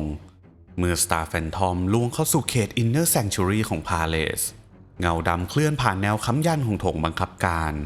แล้วกระสุนโบลเตอร์ชุดแรกก็ดังขึ้นมาจากมุมมืดกับดักทั้งหมดนั้นก็เริ่มทำงานฝังอยู่ในกำแพงฝ้าเพดานและแม้แต่ร่างของผู้เสียชีวิตศัตรูที่เผชิญหน้าคือ Astor Cross ที่เหลือเพียงไม่ถึง100นายแต่ทุกนายนั้นพร้อมจะตายพวกมันไม่ได้วางแนวป้องกันเป็นรูปแบบแต่ใช้ยุทธวิธีแบบ Retreat and Pull ยิงแล้วถอยโจมตีจากจุดอับพุ่งใส่ด้วยเมลตาบอมระยะประชิดหน่วยหน้าอย่างสควอตเลนาทัสและสควอตกาลาดเสียชีวิตไปมากกว่าครึ่งภายในเวลาเพียง10นาทีหลายคนไม่ทันเห็นแม้แต่ศัตรูที่ฆ่าพวกเขาเพราะในตอนนี้นั้น Astor Cross ไม่ได้รบเพื่อชัยชนะอีกต่อไปแต่พวกมันกำลังรบเพื่อทำลายขวัญกำลังใจทำลายแรงบุกและถ้าเป็นไปได้ทำลายศักดิ์ศรีของฝ่ายพรรคดีพร้อมกันการรบเริ่มขยับเข้าสู่ศูนย์กลางของ Palace นั่นก็คือห้องโถงบัญชาการที่เป็นแชมเบอร์ขนาดมหึมา ล้อมรอบด้วยผนังหินสูงกว่า40 เมตรเคยใช้เป็นศูนย์สั่งการของฮิวรอนก่อนการรบภายนอกนั้นจะเกิดขึ้นเมื่อเรสกอร์เปียนนั้นตามมาถึงพวกเขานั้นพบว่า Star Phantoms ตรึงพื้นที่ไว้ได้เพียงบางส่วนและกำลังเผชิญหน้ากับแรงต้านขั้นสุดท้ายจากหน่วย Terminator ของ Astro-Cross ในเวลาเดียวกันสู่ข่าวอันโดรเคิลกัปตันแห่ง Star Phantom เป็นผู้นำหน่วยของเขาเข้าโจมตีแนวสุดท้ายโดยไม่รอคำสั่งอันโดรเคิลฟาดฟันผ่านทางแคบของโถงด้วยเชนฟิสพุ่งเข้าชน Terminator แชมเปี้ยนของศัตรูในระยะประชิดเขาฟาดฟันผ่านแนวป้องกันที่แคบและเต็มไปด้วยการซุ่มยิงร่างของพี่น้องนั้นล้มลงข้างเขาทีละคนแต่เขานั้นก็ยังฝ่าไปข้างหน้าและแม้จะได้รับบาดเจ็บสาหัสจากการโดนยิงตัดข้างลำตัวอันโดรเคิลก็ยังคงยืนอยู่แนวหน้าและนำพาหน่วยที่เหลือทะลวงแนวป้องกันจนถึงจุดเชื่อมสู่ห้องบัญชาการของฮิวรอนเมื่อฝ่ายพักดีนั้นควบคุมห้องโถงบัญชาการได้แล้วกองกำลังที่เหลือเริ่มล้อมบันไดหินซึ่งเชื่อมขึ้นสู่เขตชั้นบนสุดของพาเลสและเบื้องบนนั้นคือห้องสั่งการส่วนตัวของลาฟิวรอนพื้นที่ทางเดินที่แคบและมีเพียงเส้นทางเดียวในการเข้าไปทุกคนนั้นรู้ดีว่าหากคิวรอนนั้นยังมีชีวิตอยู่นั่นคือที่ที่เขานั้นรออยู่และคำสั่งสุดท้ายจากคาวลินจึงมีเพียงประโยคเดียวบุกกันต่อแต่จำไว้ว่าเรานั้นไม่ได้มาเพื่อยึดแต่มาเพื่อจบทุกอย่าง ชัยชนะเหนือศัตรูที่แข็งแกร่งที่สุดมิใช่การปลิดชีพแต่เป็นการปลดเจตจำนงหน่วยนำของเรสกอร์เปียนและ Star Phantoms เคลื่อนตัวขึ้นบันไดหินสีดำที่ทอดขึ้นสู่ชั้นบนสุดของพาเลสไม่มีการดักซุ่มไม่มีการยิงสวนและไม่มีกับดักมีเพียงกลิ่นของกลุ่มควันเก่าและเสียงก้าวเท้าของพี่น้องที่กำลังเคลื่อนเข้าสู่จุดจบคาแรบคาวลินนั้นเดินนำขบวนชุดเกราะเทอร์มิเนเตอร์ของเขาถูกแต้มด้วยรอยกระสุนและคราบฝุ่นจากการรบหลายชั่วโมงมือขวานั้นกุมเบลดออฟสกอร์เปียนอย่างมั่นคงและในวินาทีนั้นเขาไม่ได้เป็นเพียงแค่ผู้บัญชาการแต่คือความตั้งใจของอิมพีเรียมที่เดินขึ้นไปพิพากษาด้วยตัวเองประตูสุดท้ายนั้นเปิดออกด้วยแรงผลักของระเบิดภายในคือห้องบัญชาการส่วนตัวของลาฟิวรอนกำแพงนั้นเต็มไปด้วยแผนที่จักรวาลโครงสร้างทางยุทธศาสตร์และจารึกของสงครามนับ10 ปีแต่ตรงใจกลางของห้องนั้นมีชายคนหนึ่งยืนอยู่เพียงผู้เดียวลาฟิวรอนไทแรนต์แห่งบาแดบยืนอยู่บนแท่นเหล็กท่ามกลางซากของเครื่องสื่อสารที่พังเสียหายกรอกของเขานั้นฉีกขาดไปครึ่งหนึ่งแขนซ้ายเสียหายเกินซ่อมและไฟในดวงตาข้างหนึ่งนั้นดับไปแล้วไม่มีคำพูดไม่มีคำยอมแพ้มีเพียงการเคลื่อนไหวของร่างกายที่ยกไลนิ่งคลอขึ้นอีกครั้งไม่มีใครนั้นรู้แน่ชัดว่าคาวลินและฮิวรอนนั้นพูดอะไรกันในช่วงขณะก่อนการปะทะไม่มีบันทึกไม่มี Vox Recording ไม่มีคำยืนยันจากใครที่อยู่ณที่นั่นมีเพียงคำบันทึกของ Inquisitor Friend ที่เขียนไว้สั้นๆว่ามันไม่ใช่การดวลแต่มันคือการปลดเปลื้องเสียงโลหะกระทบกันอย่างรุนแรงคาวลินถูกฟันเข้าที่แผ่นอกเกราะนั้นพังออกไปบางส่วนแต่เขานั้นก็ยังยืนอยู่และตอบโต้ด้วยการฟันเฉือนไปที่สี่ข้างของฮิวรอนและทันใดนั้นสู่ขาวแอนโดเคิลกัปตันแห่ง Star Phantom ที่ยังมีลมหายใจสุดท้ายพุ่งเข้าสู่ห้องและยิงเมลตาบลาใส่ด้านข้างของฮิวรอนแรงระเบิดนั้นทำลายร่างของไทแรนต์จนกระเด็นออกจากแท่นบัญชาการแต่มันก็แลกมาด้วยชีวิตของแอนโดเคิลเช่นกันฮิวรอนนั้นไม่ตายแต่ร่างของเขานั้นบาดเจ็บเกินเยียวยาแขนขาดซีกหน้าถูกทำลายระบบชีวภาพนั้นหยุดตอบสนองและเขาถูกจับไว้ในสภาพที่ไม่ใช่มนุษย์อีกต่อไปและในภายหลังเขาถูกส่งตัวไปยัง Adeptus Mechanicus และภายใต้การดูแลของ Inquisition เขาถูกแปลงสภาพเป็นไซเบอร์เนติกออร์แกนิซึมเพื่อเก็บรักษาไว้เป็นตัวอย่างของเจตจำนงที่หลงผิดAstro-Cross ที่หลงเหลืออยู่ในป้อมปราการก็ต่อสู้จนตายหมดไม่มีผู้ใดยอมจำนนไม่มีการปักธงขาวมีเพียงซากศพกระสุนหมดกระบอกและเกียรติที่พวกเขาเลือกจะตายเพื่อมันเมื่อการรบนั้นจบลงPalace of Thorn กลายเป็นซากปรักหักพังป้อมปราการที่เคยควบคุมเซกเตอร์ทั้งหมดนั้นบัดนี้เหลือเพียงเงาร่างของอดีต Star Phantom นั้นสูญเสียไปมากกว่าครึ่งเรสกอร์เปียนหลายร้อยนายก็ไม่อาจกลับบ้านได้อีกคาชาโรดอนไม่มีคำกล่าวอำลาพวกเขาหายไปในเงามืดเช่นเดียวกับตอนที่มาและสงครามบาแดบวอร์ก็จบลง ในสงครามไม่มีฝ่ายใดชนะมีแต่เพียงผู้ที่เหลือรอดกับผู้ที่ถูกลืมลาฟิวรอนรอดชีวิตจากศึกสุดท้ายในพาเลซอฟตอนแต่ร่างของเขานั้นก็ถูกทำลายอย่างสาหัสแขนขาดสีกหน้าถูกย่างด้วยเมลตาบลาสระบบภายในนั้นเสียหายทั้งหมดเขาถูกจับเป็นเฉลยโดยฝ่ายพักดีและภายใต้คำสั่งของ Inquisition ฮิวรอนถูกส่งตัวไปยังศูนย์ควบคุมของ Adeptus Mechanicus เพื่อคงสภาพชีวกลบางส่วนไว้ไม่มีการประหารไม่มีการพิพากษาในที่สาธารณะเพราะในสายตาของ Imperium ฮิวรอนนั้นได้ตายไปแล้วเหลือไว้เพียงแค่ร่างที่ยังหายใจส่วนที่เหลือของ Astral Cross Chapter ที่ไม่ได้ถูกฆ่าตายในปราการก็กระจัดกระจายไปทั่วเขตมิลสตรอมและบางส่วนจะกลายเป็นเชื้อไฟของโศกนาฏกรรมครั้งใหม่ในอนาคตสงครามบาแดบวอร์อาจถูกจารึกว่าเป็นชัยชนะของฝ่ายอิมพีเรียมแต่มันคือชัยชนะที่ต้องแลกมาด้วยเลือดของผู้ที่พักดีมากที่สุดและทุกหยดเลือดนั้นยังคงติดอยู่บนเส้นทางที่พวกเขาเดินเข้าสู่ปราการของกบฏสตาร์แฟนทอมถูกเลือกให้เป็นหอกแหลมของอิมพีเรียมคือผู้ที่เปิดแนวรบแรกและสูญเสียนักรบไปมากกว่าครึ่งในปฏิบัติการยึดพาเลซอฟตอนหน่วยบลีเชอร์และแอสเซลที่ขึ้นนำนั้นแทบไม่มีผู้รอดการสูญเสียของพวกเขาหนักถึงขนาดที่แชปเตอร์นั้นต้องปิดรับภารกิจใหม่เป็นเวลาหลายปีเพื่อฟื้นฟูศักยภาพระดับกองร้อยเรสกอร์เปียนส์ผู้แบกภาระความรับผิดชอบของสงครามคาร์บคาวลินพาพี่น้องของตนเข้าสู่แนวหน้าโดยไม่มีการถอย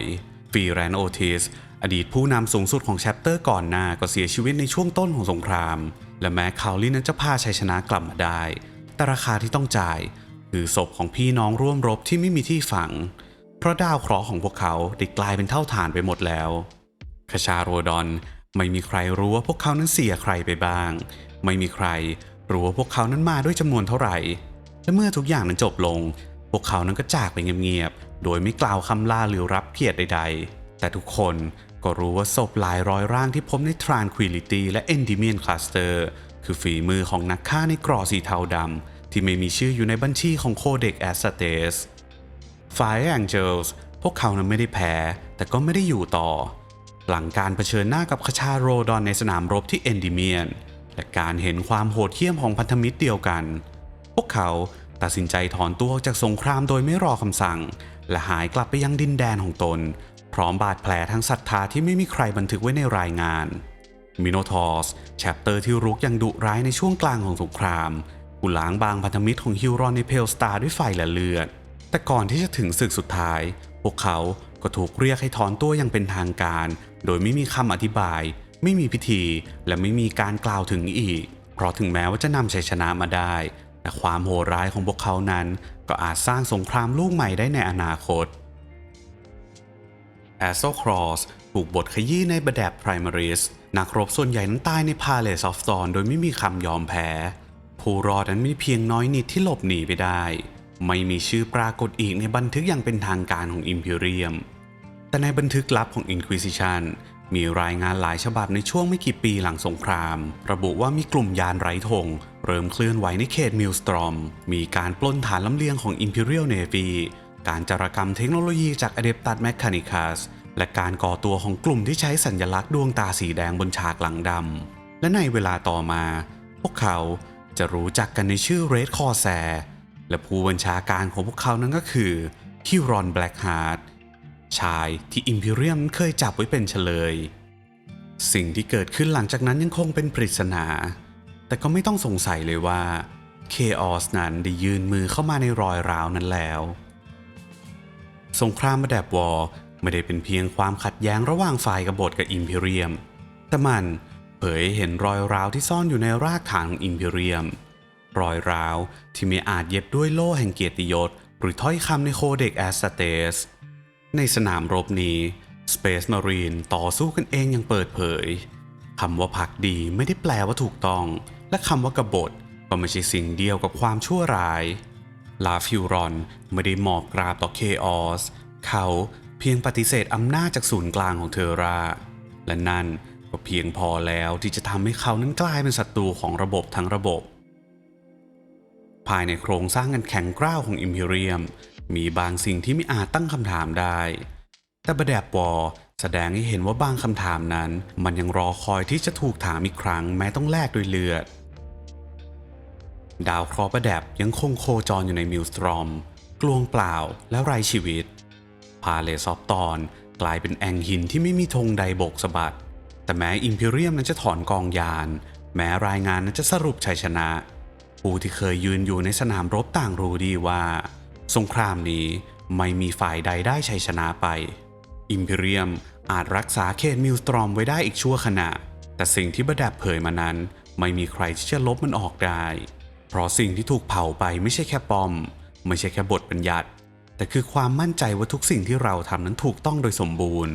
และนั่นคือเงาที่จะตามหลอกหลอนทุกแชปเตอร์ไปอีกนานหลังจากเสียงของปืนนั้นเงียบลงแล้วในโลกของวอร์แฮมเมอร์ไม่มีความยุติธรรมมีแต่ศรัทธากับเสียงปืนแต่สำหรับพวกเราที่มองย้อนมาจากเบื้องนอกสิ่งที่เหลืออยู่อาจไม่ใช่เพียงแค่ซากปรักหักพังหรือชื่อของผู้ชนะแต่มันคือคำถามว่าหากความถูกต้องนั้นเปลี่ยนแปลงตามมุมมองหากความภักดีนั้นกลายเป็นภาระแล้วอะไรคือสิ่งที่เรานั้นควรจะยึดไว้เมื่อทุกอย่างรอบตัวนั้นกำลังจะพังทลายและบางทีคำตอบอาจไม่ใช่ชื่อของแชปเตอร์ใดไม่ใช่คำบัญชาจากเทอราแต่คือสิ่งที่เราทำลงไปในวันที่ไม่มีใครสั่งและไม่มีใครเห็นแล้วเรื่องราวในวันนี้ก็จบลงเพียงเท่านี้นะครับขอขอบคุณที่อยู่ร่วมกันบนสนามรบแห่งนี้และถ้าคุณชอบการเล่าเรื่องสงครามในแบบของผมและสำหรับใครที่อยากสนับสนุนบรัชแอนด์โบเตอร์ให้เดินต่อไปในจักรวาลอันมืดมิดนี้สามารถกดสมัครสมาชิกช่องของเราได้นะครับและก่อนจะจากกันไปขอขอบคุณสมาชิกผู้สนับสนุนและเสียงของทุกคนที่ยังเชื่อในเรื่องเล่าผมไม่ใช่ตัวแทนของอิมพีเรียมแต่ผมยังบันทึกเล่าจดจำในสิ่งที่ถูกลืมจากสงครามและทำหน้าที่แทนประวัติศาสตร์ที่พวกเขาพยายามจะลบทิ้งแล้วพบกันใหม่ในตอนหน้าครับที่ซากศพนั้นยังอุ่นและเสียงปืนนั้นยังไม่ดับหายไปไหนขอบคุณมากครับสวัสดีครับ I got nightmares in my head, I fear that the thoughts build up until I can't hear, that my mind fills up into a creature, and it haunts me somewhere much deeper. Anxiety, filling up every space, no privacy, and silently, it could build and build until you finally see, whoa, it's taking over, damn no closure.